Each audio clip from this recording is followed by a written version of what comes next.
यह वीडियो अध्याय साझेदार का प्रवेश यानी कि एडमिशन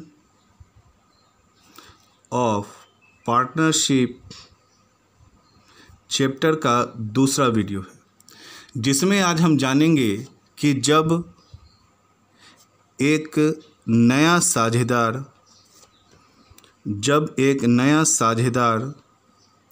फर्म में प्रवेश पाता है तो उस समय कौन कौन से जर्नल बनाए जाते हैं।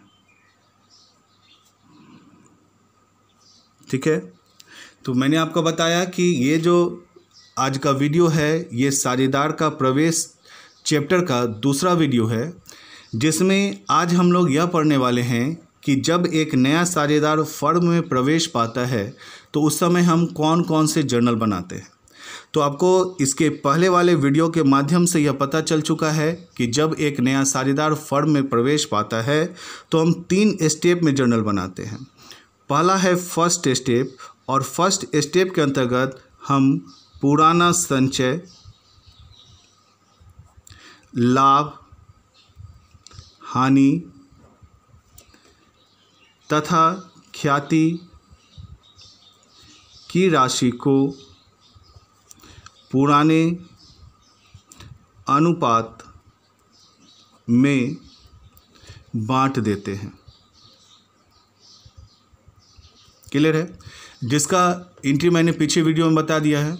जो स्टूडेंट आज के वीडियो से पहले पीछे की वीडियो नहीं देखे हैं तो इसी वीडियो के नीचे आप एक इस तरह का सिंबल होगा, वीडियो के जस्ट नीचे में देखिए इस तरह का सिंबल होगा। जैसे इस सिंबल को आप दबाइएगा तो डिस्क्रिप्शन में आपको वीडियोस के लिंक दिए होंगे, जिसमें वीडियो 1, वीडियो 2, वीडियो 3 करके लिंक लिखा हुआ। जैसे वीडियो 1 में लिंक डालेंगे तो इसका फर्स्ट वीडियो आपको देखने को मिल जाएगा। तो ध्यान दीजिए कि जो स्टूडेंट ये सेकेंड वीडियो है और फर्स्ट वीडियो नहीं देखे और देखना चाहते हैं तो इसी जस्ट वीडियो, अगर आप ध्यान दीजिएगा कि जब आप इस वीडियो को खोलते हैं तो वीडियो में एक यहाँ पर प्ले लिस्ट का फ़ोटो बना रहता है, तो इससे जब खोलेंगे तो वो लिंक नज़र नहीं आएगा। लेकिन जब यहाँ पर ब्लू कलर से जब लिंक लिखा हुआ रहता है, उस लिंक को जब टच करके अगर वीडियो खोलिएगा तो आप उसके नीचे देखिएगा कि कॉमर्स पॉइंट चावासा लिखा हुआ होगा, वहाँ पर सब्सक्राइब बटन लिखा होगा, उसी के ऊपर में देखिएगा एक इस तरह का कॉलम बना हुआ रहता है। जैसे ही आप इस कॉलम को टच करेंगे तो आपको वहाँ पर सारे वीडियोज़ के लिंक रहेंगे, वीडियो 1, वीडियो 3 करके। तो ये 2 है, आप 1 देखना चाहे तो 1 देख सकते हो, उसके आगे देखना चाहेंगे तो आगे भी देख सकते हैं। चलिए जानकारी दे दिए। तो आज हम लोग पढ़ रहे हैं साझेदार का प्रवेश, जिसमें आपको बताया गया कि जब एक नया साझेदार फर्म में प्रवेश पाता है तो उस समय कौन कौन से जर्नल बनाए जाते हैं। तो आप जानते ही हैं कि साझेदारी का जैसे ही फर्म में प्रवेश होगा तो साझेदारी का पुनर्गठन होगा, और जब भी पुनर्गठन होगा तो उस समय हम पुराना संचय, लाभ, हानि तथा ख्याति की राशि को पुराने अनुपात में हम क्या करते, बांट देते। तो फर्स्ट स्टेप में हम यह काम करेंगे। फर्स्ट स्टेप के बाद आते हैं हम लोग सेकेंड स्टेप। तो आपको मालूम है कि सेकेंड स्टेप में यदि फर्म की संपत्ति या दायित्व का पुनर्मूल्यांकन, यानी किसी भी संपत्ति और दायित्व का फिर से मूल्यांकन हुआ है तो उसके संदर्भ में जर्नल बनाए जाएंगे। और यह चीज़ आप अच्छे तरह से जानते हैं, और इसके संबंध में हम जर्नल आपको पिछले वीडियो में जैसा कि बता दिए हैं। तो आप जान गए कि आज के क्लास में हमें यह जानना है कि जब कोई साझेदार फर्म में प्रवेश पाता है तो प्रवेश के समय में कौन कौन जर्नल बनाए जाते हैं। तो आपको मालूम है साझेदार के फर्म के प्रवेश के संबंध में जब हम जर्नल बनाएंगे तो जर्नल को हमने 3 स्टेप में बांट दिया। पहला स्टेप की प्रश्न को पढ़कर देखेंगे कि क्या प्रश्न में पुराना संचय, लाभ, हानि या ख्याति की राशि है। अगर हाँ है तो मैंने इसका जर्नल आपको बता दिया, उसके आधार पर जर्नल बनाएंगे, और नहीं है तो नहीं बनाएंगे। फिर सेकेंड स्टेप में पढ़ के देखेंगे क्या फर्म की संपत्ति या दायित्व का पुनर्मूल्यांकन हुआ है, अगर हाँ तो ये सेकेंड स्टेप बनाएंगे, और नहीं हुआ है तो नहीं। और तब हम यह थर्ड स्टेप में देखेंगे कि क्या साझेदार का प्रवेश है, अगर हाँ तो प्रवेश का, अवकाश है तो अवकाश का, मृत्यु है तो मृत्यु का। लेकिन हमको मालूम है कि अभी हम साझेदार का क्या पढ़ रहे हैं, प्रवेश। तो अब हम लोग यहाँ से थर्ड स्टेप में बनाएंगे कि जब कोई साझेदार फर्म में प्रवेश पाता है, तो हम जानेंगे कि जब कोई साझेदार फर्म में प्रवेश पाता है, तो अब जानिए कि जब कोई साझेदार अगर फर्म में प्रवेश पाता है तो क्या होता है। तो आप जानते हैं कि जब भी कोई साझेदार फर्म में प्रवेश पाएगा तो वह ऐसे ही फर्म में प्रवेश नहीं पा सकता है। क्यों? क्योंकि यह किस चीज़ में प्रवेश पा रहा है, व्यवसाय में, और व्यवसाय के लिए सबसे पहले क्या चाहिए, पूंजी। तो स्वाभाविक है जब भी कोई साझेदार फर्म में प्रवेश पाएगा तो वह प्रवेश तभी पाएगा जब वह अपने साथ क्या लाएगा, पूंजी लाएगा। इसलिए जब कोई साझेदार फर्म में प्रवेश पाता है तो निम्नलिखित जर्नल थर्ड स्टेप में बनाए जाते हैं।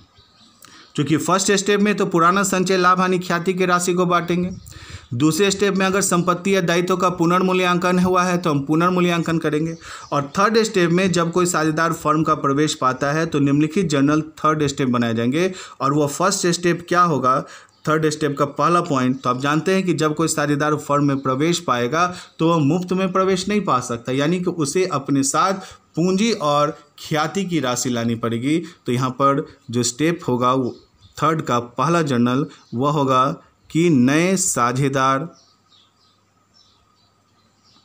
द्वारा पूंजी एवं ख्याति की राशि, नए साझेदार द्वारा पूंजी एवं ख्याति की राशि नगद लाने पर, यहाँ ध्यान दीजिएगा कि साझेदार द्वारा पूंजी एवं ख्याति की राशि क्या लाने पर, नगद पर ध्यान दीजिएगा, नगद लाने पर। तो जब हम नगद पूंजी और ख्याति की राशि लाएंगे तो जर्नल एंट्री क्या बनेगा, कैश अकाउंट या बैंक अकाउंट डेबिट टू, क्या लेकर के आ रहा है, पूंजी। कौन ला रहा है, नया साझेदार, तो यहाँ लिखाएगा सी new to new partners capital account. और क्या ला रहा है, गुडविल।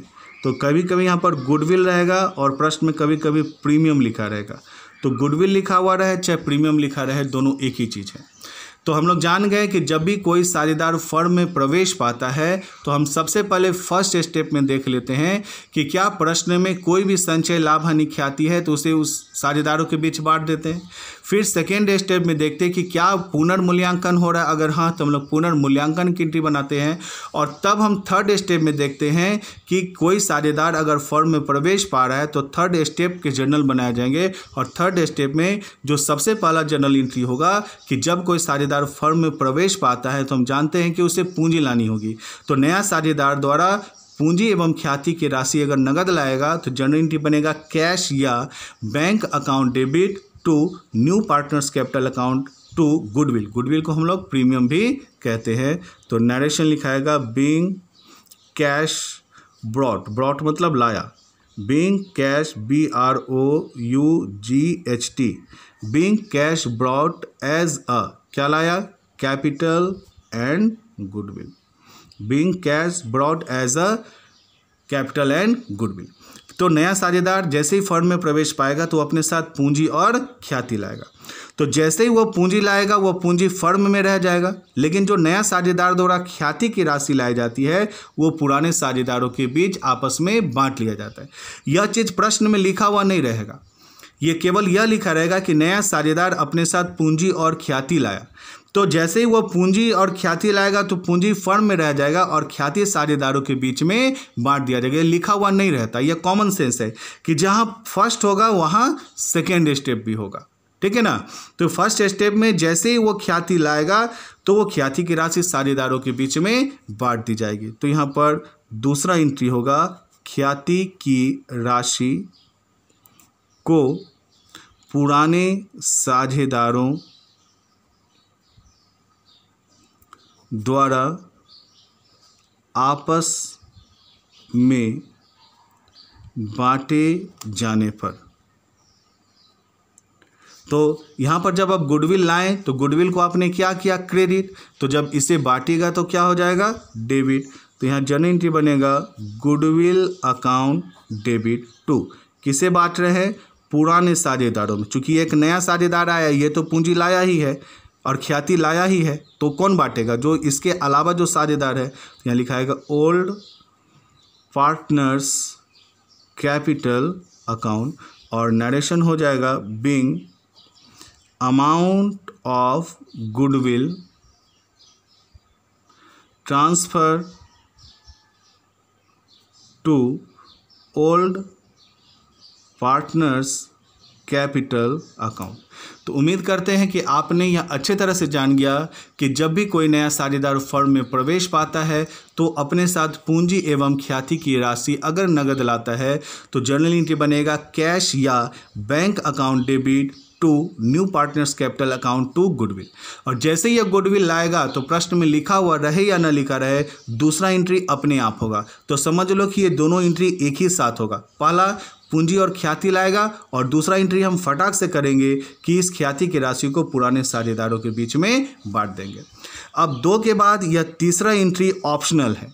कि ऑप्शनल है मतलब प्रश्न में लिखा रहेगा तो ये एंट्री बनाएंगे, नहीं तो नहीं। वो क्या है कि ख्याति की राशि को जब हम पुराने साझेदारों के बीच में हम बांट दिए तो अब यह साझेदार चाहे तो इसे फर्म में रहने देगा तो सवाल यही खत्म हो जाएगा, या फिर वो चाहे तो इस ख्याति की राशि को क्या कर सकता है, निकाल सकता है। तो अगर ख्याति की राशि को अगर पुराने साझेदार फर्म से बाहर निकालेगा तो यहाँ पर लिखाएगा कि ख्याति की राशि को यदि साझेदार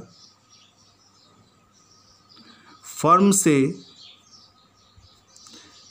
बाहर निकालता है, तो अगर फर्म से बाहर निकालेगा तो जर्नल एंट्री हो जाएगा old partners capital account debit to cash account और नरेशन हो जाएगा बीइंग अमाउंट ऑफ, क्या चीज़ का अमाउंट है, गुडविल का अमाउंट, उसको क्या कर रहा है, निकाल रहा है। तो बीइंग अमाउंट ऑफ गुडविल, निकालना का इंग्लिश क्या होता है, विथड्रू, यानी कि being amount of goodwill withdrew. तो इस तरह से मेरे प्यारे स्टूडेंट ये थर्ड स्टेप आपको बहुत ही आसानी से समझ में आ गया होगा कि जब भी कोई साझेदार फर्म में प्रवेश पाता है तो जैसे ही कोई साझेदार फर्म में प्रवेश पाएगा तो आप जानते हैं कि साझेदारी का पुनर्गठन हो जाएगा। और जैसे ही साझेदारी का पुनर्गठन होगा तो हम फर्स्ट स्टेप में पुराना संचय, लाभ, हानि तथा ख्याति के राशि को बांटेंगे। अगर है तो बांटेंगे, नहीं है तो नहीं बांटेंगे। कैसे बांटेंगे ये पहले वीडियो में बता दिए हैं। सेकेंड स्टेप में यदि फर्म की संपत्ति या दायित्व का पुनर्मूल्यांकन हुआ है तो हम पुनर्मूल्यांकन का एंट्री करेंगे, नहीं हुआ है तो नहीं करेंगे। और तब हम आएंगे थर्ड स्टेप। तो आप जानते हैं कि थर्ड स्टेप में अगर कोई साझेदार फर्म में प्रवेश पाता है तो वह मुफ्त में प्रवेश नहीं पाएगा, तो उसे क्या करना पड़ता है, तो उसे अपनी पूंजी और ख्याति की राशि लानी पड़ती है। तो हम लोग ये पहला एंट्री बनाएंगे, नए साझेदार द्वारा पूंजी एवं ख्याति की राशि नगद लाने पर तो cash account debit to new partners capital account debit to goodwill या प्रीमियम। और जैसे ये गुडविल लाया जाएगा उसे हम सेकेंड एंट्री बनाएंगे, गुडविल को राशि को साझेदारों के बीच में हम बांट देंगे।